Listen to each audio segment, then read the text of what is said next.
জান্নাতে যেতে সুবহানাল্লাহ অনন্তকালের জন্য কোনো খৌফ নেই চির জান্নাতি চির জান্নাতি মুসলমান যে হুজুরের ওসিলায় জান্নাত খুলবে যে হুজুরের ওসিলায় পুরস্কার পার হবে যে হুজুরের ওসিলায় আল্লাহ আমাদের করে মিজানে পার করবে যে হুজুরের ওসিলায় আল্লাহ আমাদের করে কিয়ামতের ময়দানে নাজাত দেবে যে হুজুরের সাফায়াতে আমরা আল্লাহ পাকের জান্নাত পাবো যে হুজুরকে কবরে চিনতে পারলে কবরে জান্নাত হবে আপনি মরে গেলেন মরবেন না কিছু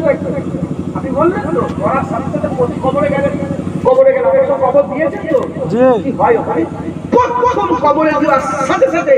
রাসূলুল্লাহকে আল্লাহ কবরে পাঠিয়ে দেয় সুবহানাল্লাহ বলেন না সুবহানাল্লাহ আল্লাহ রাসূল এই জন্য কবরে আমি খুব সম্মান করি কবর হলে আমি খুব আদব করি কেন ওলিয়া আছে বরহাত ওনাদের জন্য আছে আরেকটা সম্মান এ হয় যে প্রতিটা কবরে আমার দিন দুনিয়ার বাদশা এসেছে সুবহানাল্লাহ আমার হাবিবুল্লাহ এসেছে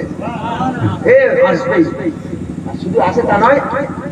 হুজুরকে নিয়ে এসে প্রশ্ন করে মা কুনতা তাকুলু ফি হাযা রাজুল বলো এই মানুষটা মান হাযা রাজুল বলো এই মানুষটা কে যারা সারা জীবন নবী এটা পারে না নবী এটা পারে না নবীর নামে চুমু খাবো কেন নবীর বিরাট করে এটা নবীর কথা বলা যাবে না হাই লাভ তোমরা যারা হুজুরের গোলাম সারা জীবন নবী করেছো তোমাদের বাচ্চা তোমরা যখনই মরে কবরে যাবে হুজুরকে নিয়ে আসার সঙ্গে ইনশাআল্লাহ তাআলা ঠিক বলবে হ্যাঁ ইনি আকা বলবো না মাওলা বলবো না না তাহা বলবো না ইয়াসিন বলবো না ইনি ইনার লেগেই তো মরে কবরে এসেছি একবার জেনে ইনি তো আমাদের আকা মাওলা মুহাম্মদুর রাসূলুল্লাহ সাল্লাল্লাহু আলাইহি ওয়াসাল্লাম জেনে বলে সুবহানাল্লাহ এমনও ইসলামের হাদিসে বর্ণনা করেছে যে তুমি আশিক হয়ে যাও এমনও হয়ে যেতে পারে যখন ফেরেশতা মুনকার নাকি ফেরেশতা যখন প্রশ্ন করবে মাকুলতে থাকুন আর বলাই মানুষটাকে এমনও হয়ে যেতে পারে রাসূলুল্লাহ বলবে এই ফেরেশতা তুমি ওকে জিজ্ঞাসা করছো আমি কে আমি বলছি আমাকে জিজ্ঞাসা করো ও কে ও হচ্ছে আমার আশিক সুবহানাল্লাহ ও হচ্ছে আমার গোলাম ও আমার উম্মত একবার জোরে বলেন সুবহানাল্লাহ মুসলমান হুজুরের গোলামি করেন একটাই জায়গা যাবে না জমি যাবে না তোমার অহদা যাবে না তোমার পোস্ট যাবে না তুমি এমএলএ তুমি বড় কিচ্ছু যাবে না যাবে রাসূলুল্লাহ তোমার কবরে সুবহানাল্লাহ যে হুজুর চিনতে পারবে এই প্রশ্ন করাবে নামাজ পড়তে আমি নাউজুবিল্লাহ ছোট করছি নামাজ আমি এইটা বলতে তুমি নামাজের জোর দিচ্ছ আর হুজুরের বিরুদ্ধে কথা বলছো তো নামাজ তো মুখে ছুড়ে আসবে মুসলমান হুজুরের গোলামি করে হুজুর পাকের দরবারে গেছে হুজুর পাকের রওজা মুবারকের সাথে যে মসজিদ পুরাতন মসজিদ ঢুকতে গেলে প্রথমে তিনটে দরজা বাবু সালাম আবু বকর সিদ্দিক বাবুর রহমান বাবু সালামেও লেখা আছে বাবু আবু বকর সিদ্দিক তারপরে বাবুর রহমানেও লেখা আছে বাবুর রহমানে কি লেখা আছে আর বাবু সালাম বাবুর রহমানে লেখা আছে গুনাহগারদের কথা কি লেখা আছে আল্লাহ পাকের কোরআনে আয়াত লিখেছে কুলি ইয়া ইবাদিয়াল্লাযী আশরাফু আলা আনফুসিহিম লা তাকনাতু মির রাহমাতিল্লাহ ইন্নাল্লাহা ইয়াগফিরু যুনুবা জামিআ আল্লাহ বলছেন কুরআন শরীফের কথা আল্লাহ বলছেন যে বান্দা যারা নিজেদের নফসের উপর জুলুম করে ফেলেছো গুনাহ করে ফেলেছো লা তাকনাতু মির রাহমাতিল্লাহ আল্লাহর রহমত থেকে নিরাশ হয়ে যাস না নিশ্চয়ই তোর জীবনের সব গুনাহ আল্লাহ maaf করে দেবেন সুবহানাল্লাহ হলো তাহলে যারা গুনাহ করেছে তাদের লাগি কি সংবাদ হলো গুনাহ কি হয়ে যাবে maaf হয়ে যাবে গুনাহ কি হয়ে যাবে maaf হয়ে যাবে জোরে বলেন গুনাহ কি হয়ে যাবে maaf বাবু সালামে কি লেখা আছে আল্লাহর কোরআন ইয়া আইয়ুহাল্লাযীনা আমানু লা তারফাউ আসওয়াতাকুম ফাওকা সাওতিন নবী আল্লাহ লিখেছে আল্লাহর কোরআনের আয়াত লেখা আছে তারপরে আল্লাহ পাক কি বলছে মানে এটা কি হে মুমিনরা তোমাদের গলার আওয়াজ যেন নবীর আওয়াজের উপরে না উঠে যায় বলে আল্লাহ বলছে তোমরা যেমন একে অপরকে নাম ধরে রাগারাগি করো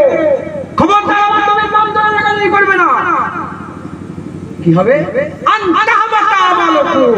ওয়া আনতুম লা তাশউরুন যদি এরকম নবীর সাথে বিয়াদবি করে ফেলো তোমার জীবনের সমস্ত আমল বরবাদ হয়ে যাবে ওয়া আনতুম লা তাশউরুন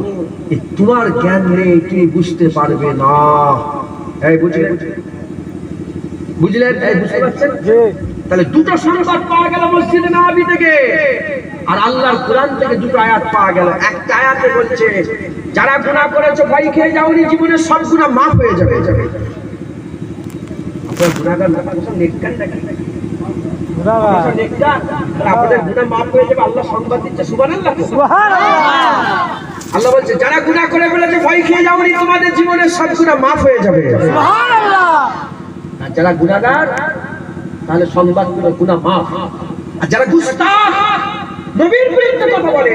নবীর সঙ্গে বড় কথা বলে, নবীর ইজ্জত করে না, নবীর সম্মান করে না, নবীর ইজ্জত দেখতে পারে না, নবীর সম্মান দেখতে পারে না, তাদের ব্যাপারে আল্লাহর কোরআন বলছে আনতাবাতা আমালুকুম। তো যতই নামাজ থাক, রোজা থাক, হজ থাক, যাকাত থাক, তাকওয়া থাক, তাআরা থাক, ইবাদত থাক, আমল থাক, হজ থাক, দান খায়রাত যাই থাক না কেন, আনতাবাতা আমালুকুম, সমস্ত আমল বরবাদ।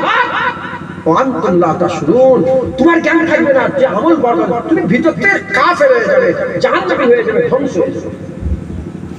মুসলমান